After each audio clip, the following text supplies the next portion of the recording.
grâce merveilleuse, don qui nous vient de Dieu, grâce si précieuse, fleuve jaillit des cieux, qui donc saurait décrire sa force et sa fraîcheur, et qui donc a pu dire quelle est sa profondeur.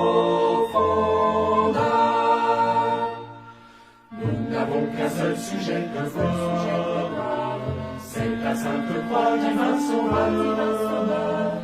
Ta grâce est puissante, toute suffisante, et ton sang nous rend plus que vainqueurs. Plus touchant que l'hymne des archanges, et le chant qu'entonnent les élus. Venez chrétiens qu'éclatent vos louanges, gloire à Jésus. Ô grâce qui nous donne le vrai repos du cœur, et qui nous environne quand rôde le malheur. Elle a rompu nos chaînes et couvre nos forfaits. Que sa danse démêle, nous demeurons en paix. Nous n'avons qu'un seul sujet de gloire, c'est ta sainte croix divin sauveur. Ta grâce est puissante, toute suffisante, et ton sang nous rend plus que vainqueurs. Plus touchant que l'hymne des archanges, et le chant qu'entonnent les élus. Venez chrétiens qu'éclatent vos louanges, gloire à Jésus. Grâce sans fond ni rive, plus vaste que la mer, source dont les eaux vives coulent en plein désert. À ce courant de vie, nous savons porter, et notre âme affranchie chante sa liberté. Nous n'avons qu'un seul sujet de gloire, c'est ta sainte croix divin sauveur. Ta grâce est puissante, toute suffisante, et ton sang nous rend plus que vainqueurs. Plus touchant que l'hymne des archanges, et le chant qu'entonnent les élus. Venez chrétiens qu'éclatent vos louanges, gloire à Jésus. Bien-aimés de Dieu et enfants du Seigneur, soyez richement bénis. Nous voici encore une fois au début d'une journée toute nouvelle, à l'aube même d'un jour nouveau. Nous bénissons le Saint-Nom de Dieu pour la grâce qu'il nous fait après nous avoir préservés, gardés au cours de la dernière nuit, sous ses ailes réchauffantes, sous ses ailes confortables. Nous bénissons son Saint-Nom pour cela.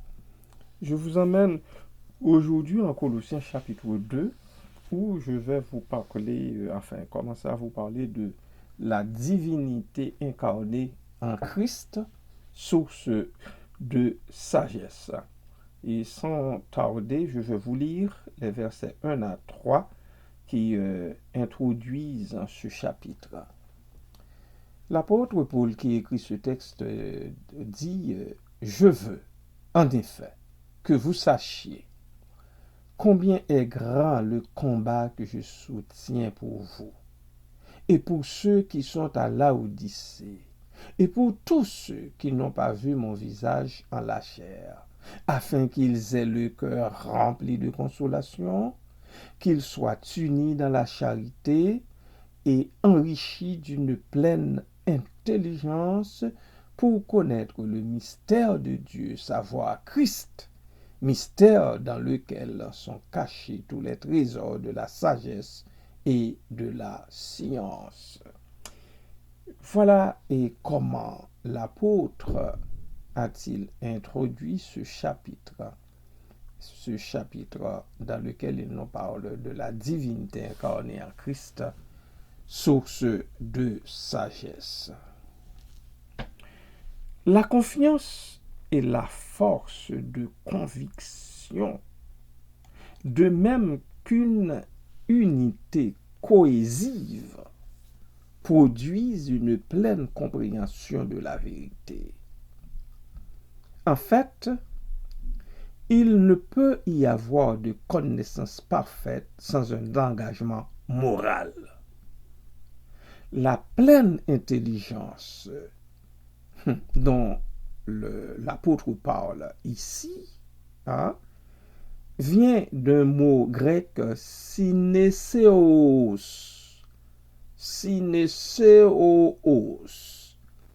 et bien qui se traduit par perspicacité, perspicacité. Donc, cette pleine intelligence, si l'on veut dire cette intelligence perspicace, ne peut que provenir d'un engagement total. Ça prend un engagement total, un engagement sans bavure, un engagement sans défaut aucun, un engagement sans restriction aucune. Et cette intelligence est centrée sur Christ. Sur Christ. L'apôtre dit, pour connaître le mystère de Dieu, savoir Christ. Savoir Christ, pas quelqu'un d'autre. Cette perspicacité quant aux voies de Dieu permet aux croyants de connaître Christ pleinement. Oui, on peut le connaître sans le voir, Christ. Christ, en sa qualité de mystère de Dieu, révèle Dieu le Père aux hommes. En fait, nous avons plusieurs textes qui nous parlent de cela, à commencer par Jean chapitre 1er, l'évangile de Jean, chapitre 1er, verset 18. Nous allons voir ce texte. Jean chapitre 1er, verset 18. Regardez comment l'apôtre Jean l'a-t-il perçu. Personne n'a jamais vu Dieu. Dieu le Fils unique qui est dans le sein du Père est celui qui l'a fait connaître. Seulement lui pouvait le faire connaître et seulement lui le fait effectivement connaître. Nous avons un autre texte en Hébreu chapitre 1er versets 2 et 9. Hébreu, si vous avez votre Bible, rendez-vous avec moi en Hébreu chapitre 1er, Hébreu chapitre 1er, versets 2 et 3, je dis, entre 2 et 9. Hébreu 1, 2 et 9. 2 et 9. Dieu, dans ces derniers temps, a parlé par le Fils. Il l'a établi héritier de toutes choses. Par lui, il a aussi créé l'univers. Alléluia. Alléluia. Alléluia. Par lui, il a créé aussi l'univers. Verset 3. Le Fils est le reflet de sa gloire et l'empreinte de sa personne, et il soutient toutes choses par sa parole puissante. Il a fait la purification des péchés et s'est assis à la droite de la majesté divine dans les lieux très hauts. Voilà comment l'auteur de l'épître aux Hébreux nous l'a-t-il présenté.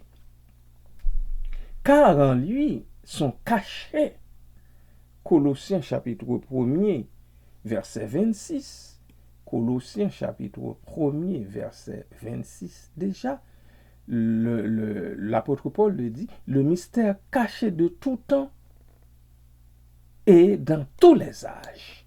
C'est en lui. Alors, nous disons car en lui sont cachés tous les trésors de la connaissance. La connaissance, c'est la compréhension de la vérité et la sagesse dont il est question dans ce texte. C'est son application à la vie. En d'autres termes, la connaissance est un jugement prudent, tandis que la sagesse est une action prudente. Alléluia. La connaissance, disons-nous, est un jugement prudent. Quand on connaît, eh bien, on juge avec prudence, prudemment. Tandis que la sagesse est le passage à l'action. Mais pas n'importe comment, mais de façon prudente. Prudente. On les trouve toutes les deux, la connaissance et la sagesse. On les trouve toutes les deux en Christ. Romains chapitre 11, verset 33 nous en parle. 1 Corinthiens chapitre 12, verset 8 aussi. 1 Corinthiens chapitre 12, verset 8, je pense que c'est important de replonger nos regards dans ce texte. 1 Corinthiens, chapitre 12 et au verset 8, là, l'apôtre nous dit, en effet, à l'un est donné par l'Esprit une parole de sagesse, à un autre une parole de connaissance selon le même esprit. Selon le même esprit. Voilà. 1 Corinthiens chapitre 12, verset 8. Donc, la sagesse, plus loin, il va dire, la sagesse est folie aux yeux des hommes. 1 Corinthiens chapitre 1er, nous sommes en 1 Corinthiens, nous y resterons. 1 Corinthiens chapitre 1er, verset 21 à 25. 1 Corinthiens chapitre 1er, verset 21 à 25. La sagesse est folie aux yeux des hommes. Mais puissance de Dieu, par laquelle le croyant reçoit justice, sanctification et rédemption. 1 Corinthiens 1, 30.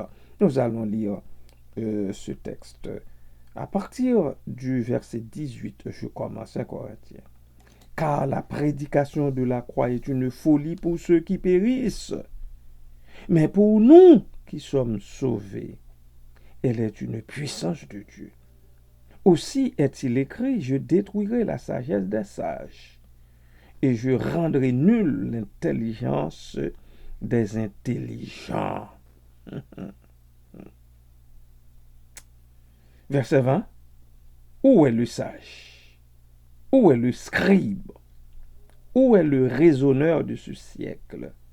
Dieu n'a-t-il pas convaincu de folie la sagesse du monde? Car puisque le monde, avec sa sagesse, n'a point connu Dieu, il a plu à Dieu dans sa sagesse de sauver les croyants par la folie de la prédication de la croix. Il a plu à Dieu de sauver dans sa sagesse les croyants par la folie de la prédication de la croix. Pourquoi l'apôtre dit-il cela? Le verset 22 nous l'explique. Les Juifs demandent des miracles, tandis que les Grecs cherchent la sagesse. Verset 23. Nous prêchons Christ crucifié, scandale pour les Juifs et folie pour les païens. Les païens considèrent la prédication de la croix comme une folie. Verset 24. Mais puissance de Dieu et sagesse de Dieu pour ceux qui sont appelés tant juifs que grecs. Car la folie de Dieu est plus sage que les hommes, et la sagesse de Dieu est plus forte que les hommes. Alléluia. Alléluia.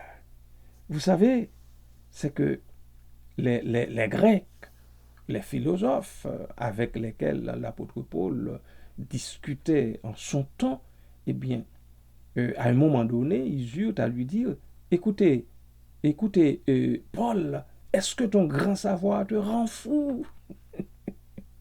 Parce que tout simplement, il était en train de discourir sur la croix de Christ, sur Christ crucifié. Scandale pour les Juifs, mais puissance de Dieu pour ceux qui croient. Pour ça, l'apôtre dit, nous prêchons Christ crucifié, scandale pour les Juifs et folie pour les païens, mais puissance de Dieu et sagesse de Dieu pour ceux qui sont appelés, tant juifs que grecs. C'est-à-dire que vous soyez de la foi juive ou bien de la foi païenne, eh bien c'est la puissance de Dieu, c'est la sagesse de Dieu. La sagesse de Dieu. Ils ont considéré la prédication de Paul comme étant une folie. Hein?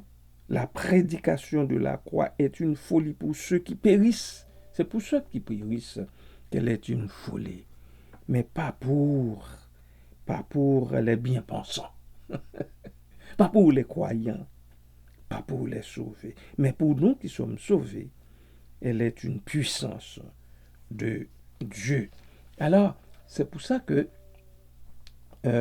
nous avons dit plus haut, la sagesse c'est folie aux yeux des hommes.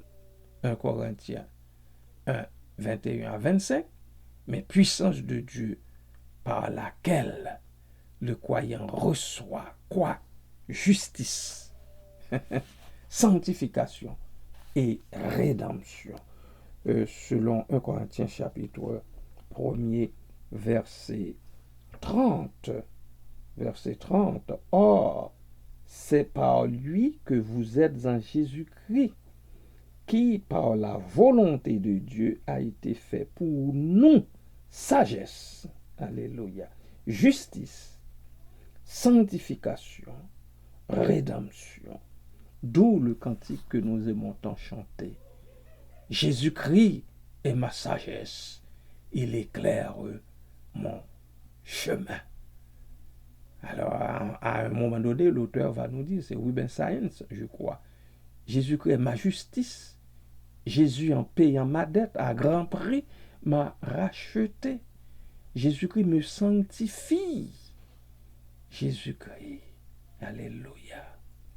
Béni soit son nom. Béni soit son Saint-Nom. À jamais. Et soyez bénis, peuple.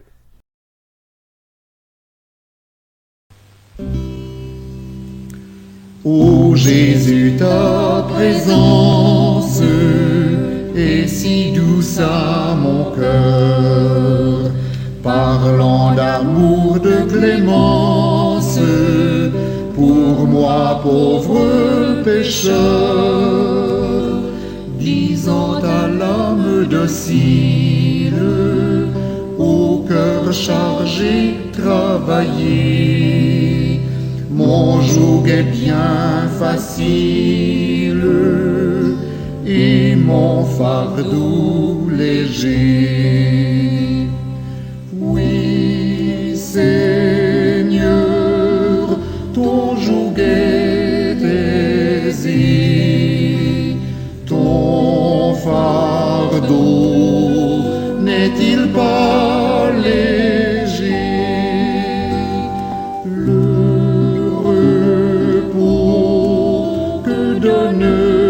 Ta paix vient d'un monde éternel et parfait.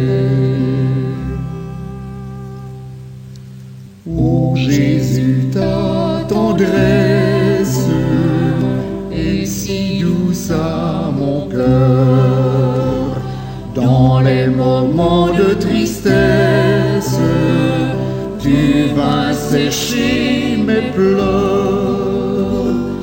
Au lieu du deuil, l'espérance. Au cœur brisé, douce foi. Parfaite délivrance, l'on trouve sous ta loi. Oui, Seigneur, ton joug est aisé, ton fardeau n'est-il pas léger? Le repos que donne ta paix vient dans le monde éternel et parfait. Ô Jésus, ta présence est si douce à mon cœur. La mort n'a plus de puissance, ton amour est vainqueur. Et lorsqu'au bout du voyage, tu nous appelles là-haut, c'est encore ton visage qui rend le ciel si beau. Oui, Seigneur, ton joug est aisé, ton fardeau n'est-il pas léger? Le repos que donne ta paix vient d'un monde éternel et parfait.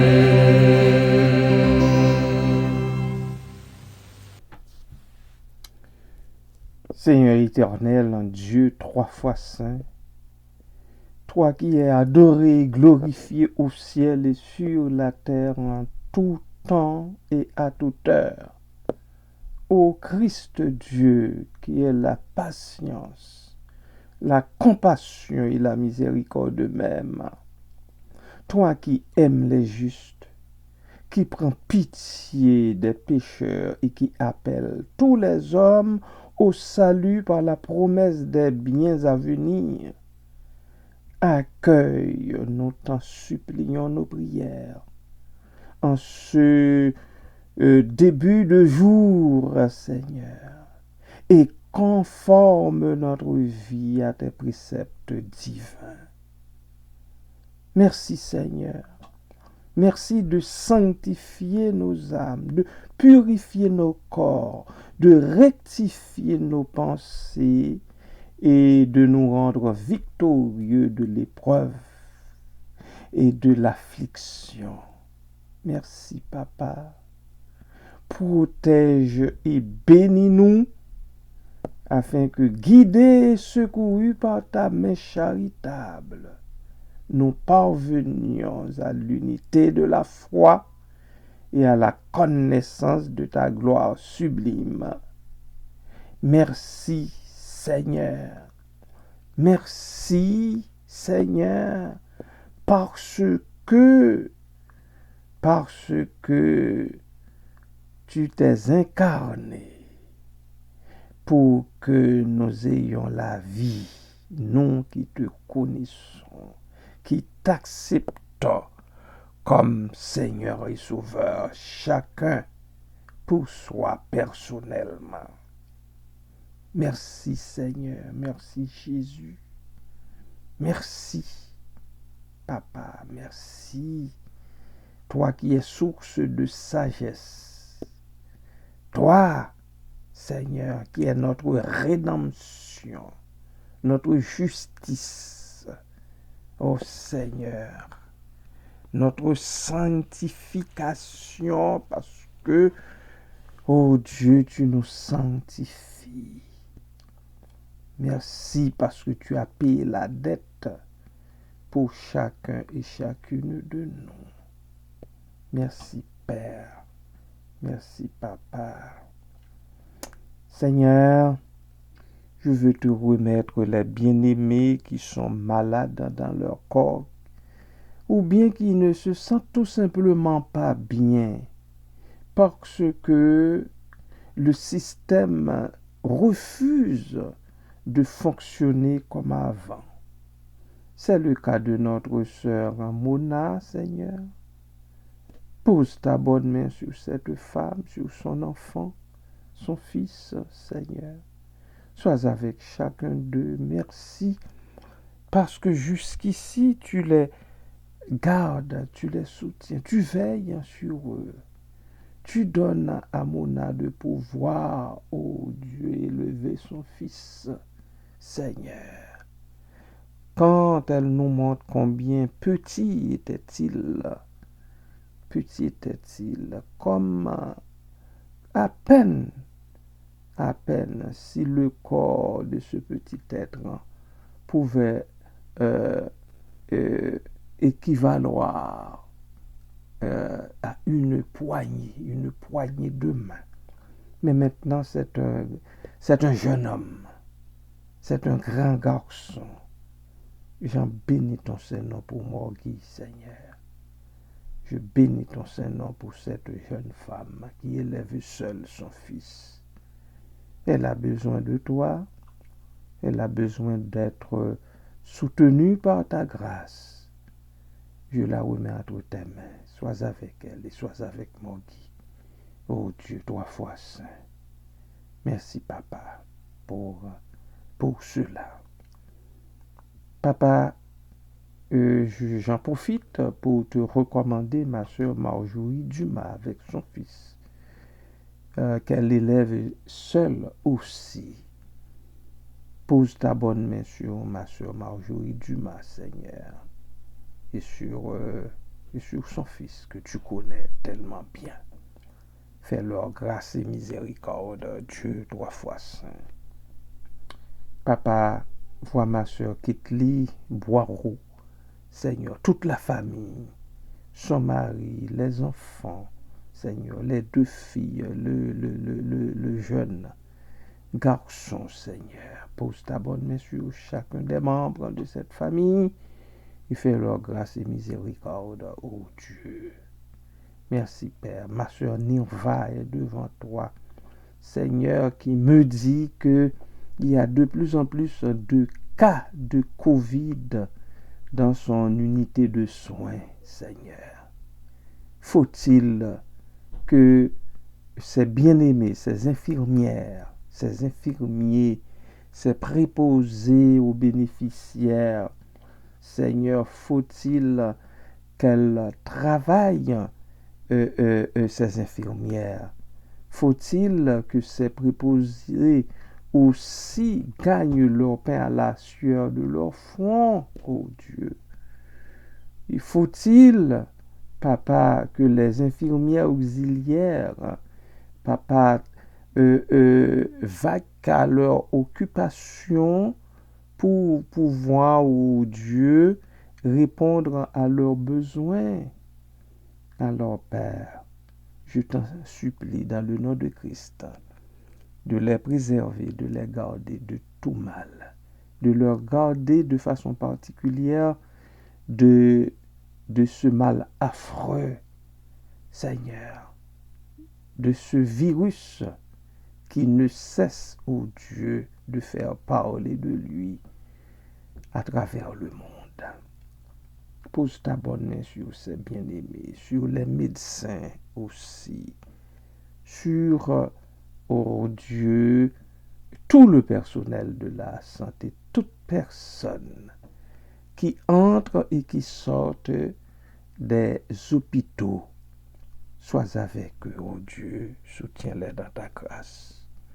Surtout qu'ils n'aient pas peur, mais qu'ils placent toute leur espérance en toi et en toi seul pour être délivrés de tout mal. Merci Seigneur, merci Jésus, toi qui es béni au siècle des siècles. Amen. Amen. Bien-aimé de Dieu, reste avec la paix du Seigneur Jésus-Christ. Bye bye.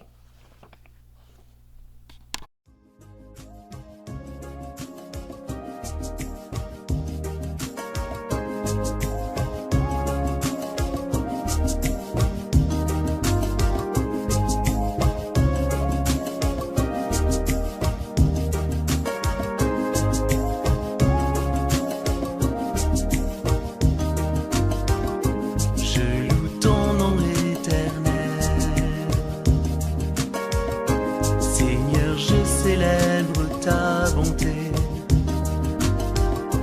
Quelle joie tu vis en moi. Quelle joie tu viens pour nous sauver. Je loue ton nom éternel. Seigneur, je célèbre ta bonté. Quelle joie tu vis en moi. Quelle joie tu viens pour nous sauver. Tu viens du ciel sur la terre, montrer la voie de la terre à la croix, payer pour moi de la croix jusqu'au tombeau et du tombeau jusqu'au ciel. Je loue ton nom éternel.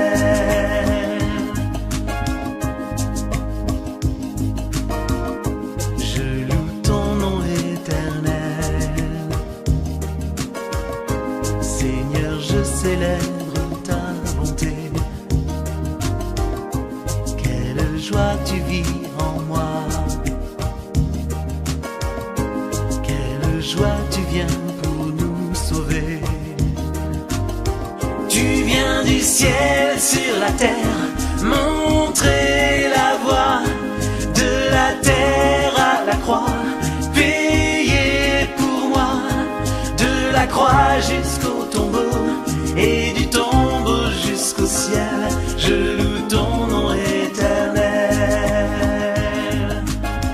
Tu viens du ciel sur la terre, montrer la voie de la terre à la croix, payer pour moi de la croix jusqu'au tombeau et du tombeau jusqu'au ciel. Je loue ton nom éternel.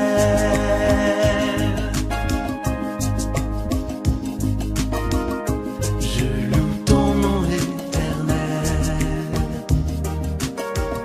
Seigneur, je célèbre ta bonté. Quelle joie tu vis en moi. Quelle joie tu viens pour nous sauver. Oh, je loue ton nom éternel. Seigneur, je célèbre ta bonté. Quelle joie tu vis en moi. Quelle joie tu viens pour